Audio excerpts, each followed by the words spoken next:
다만 앞으로 갈 길이 너무 멀었다는 거죠. 이제서야 예비안전진단 단계를 통과한 수준이기 때문에 앞으로 제가 봤을 때는 최소 10년 가까이는 기다려야지 신축 아파트를 받을 수 있겠다는 생각이 좀 들거든요. 그래서 어떻게 봤을 때 사업성적인 측면에서는 굉장히 높아진 거는 사실이다. 이 부분은 누구에게 귀속되는 이익이냐면 기존부터 해당 아파트를 보유하셨던 소유자분들께는 상당히 매력 있는 그런 계획이 발표가 됐는데,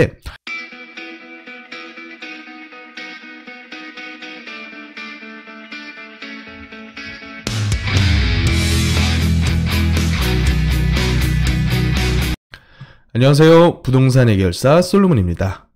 자, 지난 영상에서 제가 2억대 투자 금액으로 재건축을 투자할 수 있는 광명시 하안동 주공아파트들에 대해서 소개를 해드렸었죠.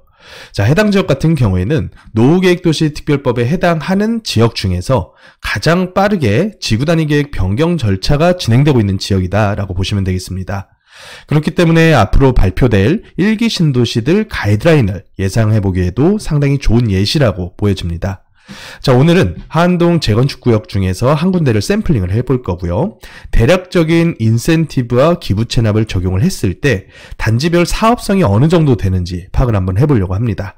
그리고 또 추가적으로 투자자 입장에서의 수익률도 중요하겠죠. 그래서 투자자 입장에서 지금 현재 가격 수준에서 해당 아파트 단지를 매수했을 때 어느 정도까지 수익률을 기대해 볼 수 있을지 추가적으로 한번 분석을 진행해 보겠습니다. 자, 지난 편에서 다뤘었던 개요를 간단하게만 요약을 한번 해보면요. 광명의 개발 계획은 크게 두 가지로 요약할 수가 있다. 첫 번째는 정비 사업이고요. 두 번째는 신규 택지 개발 사업들입니다. 그래서 정비 계획은 속도가 빠른 순서대로 봤을 때 철산 재건축과 광명 뉴타운이 이제 마무리 단계에 접어들고 있고, 하안동 재건축은 그에 비해서는 굉장히 초읽기 단계 수준이다. 하지만 노후계획도시특별법의 범위에 들어온 그런 지역이니만큼 앞으로 가이드라인 발표와 더불어서 속도가 한층 붙을 것으로 예상해 볼 수가 있겠죠. 또 한편으로 신규 택지 같은 경우에는 KTX 광명역사 일대에 위치해 있는 신규 택지, 거기다가 최근에 포함된 3기 신도시 예정지까지 앞으로 새롭게 민구가 굉장히 밀집될 것으로 보여집니다. 그래서 여태까지는 광명시가 굉장히 그 규모가 작은 서울 연접 지역이었다면 앞으로는 신규 택지와 정비 사업의 효과로 인해서 굉장히 규모가 커질 것으로 보여지고요. 또 그렇다 보면 자연스럽게 교통 및 일자리가 추가적으로 확보가 될 그런 가능성이 점점 커지게 되겠죠. 그래서 앞으로 발전 가능성이 굉장히 높다라고 여겨지는 경기도 지역 중에 하나고요. 또 이제 신규로 노후계획도시특별법의 범주에 포함됐기 때문에 이 지역이 전체적으로 인센티브를 포함을 해서 재건축을 진행하기에 훨씬 더 용이해질 수밖에는 없다. 그래서 그 가장 핵심적인 지역이 바로 하안동 일대의 주공아파트들이다 보시면 되겠는데, 여기 같은 경우에는 이미 이제 통합 재건축 형태의 지구 단위가 짜여지고 있습니다. 그래서 한 개 한 개 단지만 가는 것이 아니라 한 개의 권역을 묶어서 이런 식으로 3, 4단지, 10, 11단지 이런 식의 통합 재건축 시나리오가 이미 짜여지고 있고요. 또 민간에서 진행할 수 있는 1에서 12단지 재건축, 거기다가 하안 현대아파트 일대 이쪽까지 포함을 하게 된다면 그 규모가 2만 세대급을 뛰어넘는 미니 신도시급의 세대 규모를 자랑할 것으로 보여진다. 거기다가 하안주공 13단지 영구단지 역시 앞으로 토지 통매각을 통해서 재건축으로 진행될 가능성이 꽤 크다라고 볼 수도 있겠죠. 자, 그래서 오늘 어떤 단지를 분석을 한번 해볼 거냐면 주공 3, 4단지 통합 재건축 단지를 분석을 해보려고 합니다. 전반적인 하안 일대 재건축 단지들 평균 용적률이 한 171% 정도 수준으로 보이거든요. 그런데 3단지와 4단지가 통합적으로 재건축을 하게 되면 아마도 이 평균적인 수준의 용적률을 드러내지 않을까라는 생각이 좀 들어서 제가 3, 4단지를 세팅을 한번 해봤는데 위치도 상당히 괜찮습니다. 이제 핵심 상업지역과 바로 맞닿아 있기 때문에 굉장히 입지도 훌륭하고 단지 규모도 굉장히 크죠. 그래서 해당 단지를 오늘 사업성 분석의 샘플 단지로 한번 잡아서 진행을 해보려고 합니다. 자, 이제 좀 복잡해 보이는 수지 분석식을 제가 한번 설명을 해드릴 텐데요. 첫 번째로는 하안 3, 4단지 통합 재건축에 대한 사업성 분석 예시다 보시면 되겠고, 현재의 종전 자산을 한번 쭉 보면 3단지도 3개 평형대, 그리고 4단지도 총 3개 평형대 정도로 구성이 되어 있습니다. 규모 같은 경우는 3단지가 좀 더 크죠. 3단지가 전체가 2220여 세대, 그리고 4단지는 한 1346세대 정도로 현재 조합원분들이 계시고, 평균적인 대지 지분으로 봤을 때는 평형 구성은 4단지가 더 크지만 3단지의 현재 용적률이 더 작기 때문에 대지 지분의 편차는 크게 벌어지지는 않는 모습입니다. 자, 그렇게 봤을 때 이 개개인 조합원들이 나중에 비슷한 정도 수준의 종후, 그러니까 신축 아파트 평형대를 분양 신청한다 라고 가정을 한번 해봤고요. 그렇게 했을 때 42제곱미터짜리, 그리고 전용 52제곱미터, 전용 59제곱미터까지 총 3개의 신축되는 평형대로 한번 구성을 해봤습니다. 자, 건축 설계를 짤 때는 현재 지구단위 계획상에 나와 있는 용적률을 준용을 한번 해봤는데, 제로에너지 건축을 해서 짓게 됐을 때는 적용 용적률을 320%까지 완화해 주겠다. 이게 현재의 지구단위 계획안의 예시입니다. 그래서 320% 적용을 한번 해봤고요. 그에 반해서 그 반대급부로 기부 체납을 해야 되겠죠. 그래서 광명시에서 지금 제시한 기부 체납 비율인 17.4%가량을 토지로서 기부 체납한다라고 감안을 한번 해봤습니다. 자, 그리고 임대주택이 빠질 수가 없는데요.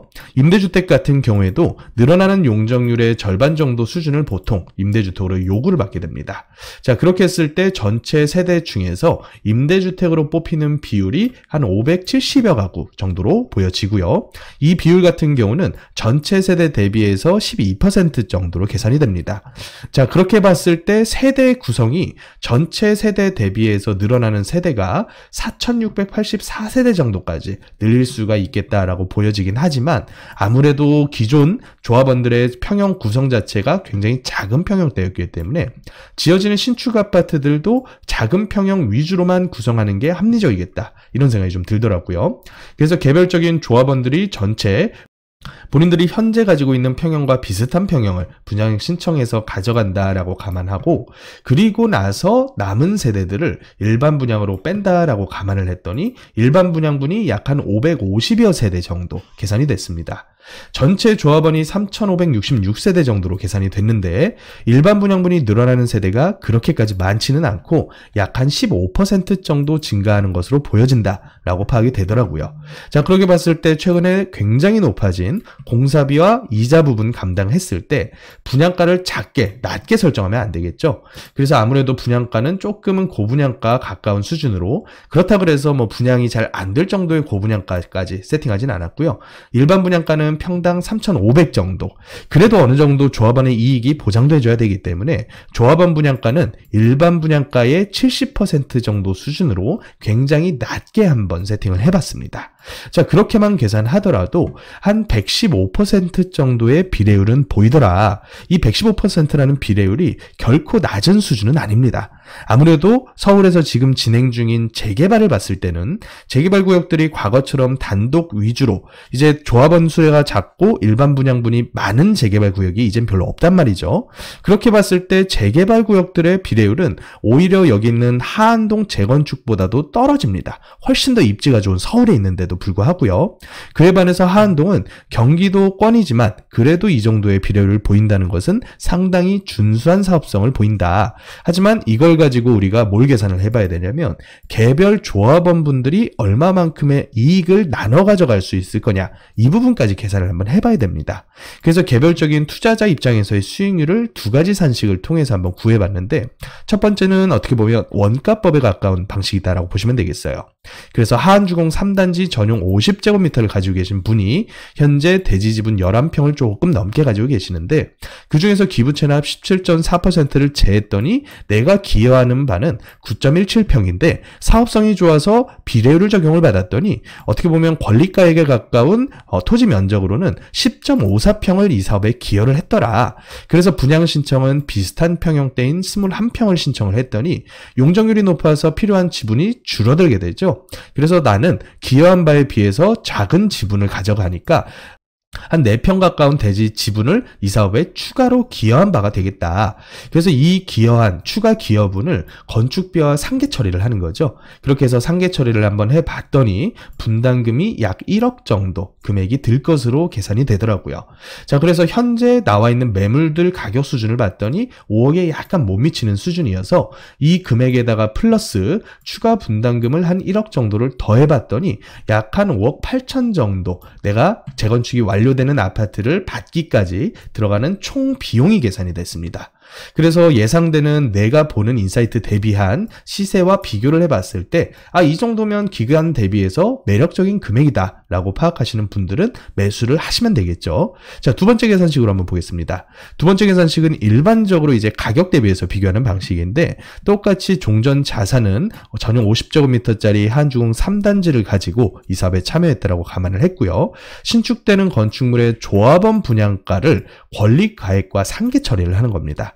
자, 조합원 분양가를 제가 좀 낮게 세팅을 했거든요. 일반 분양가 대비해서 약 70%니까 전용 21평짜리 그런 아파트의 분양가가 5억 6천대 정도 수준으로 계산이 됐습니다. 그에 반해서 권리가액, 내가 평가받는 예상 금액과 곱하기 비례율을 한 권리가액은 한 4억 3천대 정도. 그러니까 분담금이 1억 3천 정도로 계산이 되더라고요.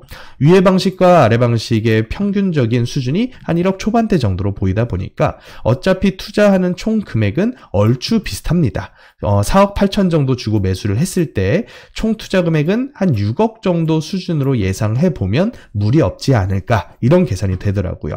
자, 그렇게 봤을 때 해당 하한주공 3단지의 입지에서 21평, 전용 21평이니까 요새는 다 3룸에 화장실 2개짜리로 뽑긴 하거든요. 이 위치에서 전용 21평짜리 아파트를 받게 됐을 때 얼마 정도 가격이 갈 것으로 예상하느냐에 따라서 내가 요구하는 수익률의 편차는 좀 있겠지만 적어도 1억대 이상 정도의 수입은 기대해봄직하겠다. 다만 앞으로 갈 길이 너무 멀었다는 거죠. 이제서야 예비안전진단 단계를 통과한 수준이기 때문에 앞으로 제가 봤을 때는 최소 10년 가까이는 기다려야지 신축 아파트를 받을 수 있겠다는 생각이 좀 들거든요. 또 중간에 있는 변수들도 최근에 있는 여러 가지 거시 상황상 변수가 너무 많다라고도 여겨지고요. 그래서 어떻게 봤을 때 사업성적인 측면에서는 굉장히 높아진 거는 사실이다. 이 부분은 누구에게 귀속되는 이익이냐면 기존부터 해당 아파트를 보유하셨던 소유자분들께는 상당히 매력 있는 그런 계획이 발표가 됐는데, 문제는 지금 새롭게 투자자로서 매매 금액을 주고서 접근하시는 분들께도 이 정도가 매력 있는 금액이냐, 이거는 좀 보수적으로 봐야겠다는 생각이 든다는 거죠. 그래서 어떻게 되든지 간에 노후계획도시에 포함된 지역들은 이런 식으로 인센티브를 받게 된다. 그런데 그 인센티브 받는 것 대비해서 현재 금액이 얼마나 매력 있는 금액일 것이냐, 이 부분은 반드시 추가적으로 따져보셔야 된다라고 마지막으로 제가 첨언을 좀 드리겠습니다. 자, 한번 하안동을 예시로 들어봤는데 하안동이 이제 시작이 될 겁니다. 하안동뿐만 아니라 이제 서울에도 노후계획 도시가 있고요. 또 가장 집중적으로 많은 분들이 관심 가지시는 분당 같은 1기 신도시들이 또 있죠. 그래서 이런 분당 같은 지역이나 서울에서도 재건축에 있는 아파트를 사는 것뿐만 아니라 단지 내상과 같은 투자로도 입주권을 노릴 수 있는 방법이 있다 보니까 현재의 아파트 값이 너무 높아서 매력이 없다라고 여겨지시면 이런 대안투자 쪽으로도 관심 가지시는 게 현명한 투자 자야겠다라는 생각이 들고요. 자, 오늘 영상 한번 여기까지 정리를 해보겠습니다. 지금까지 부동산 해결사 솔로몬이었습니다.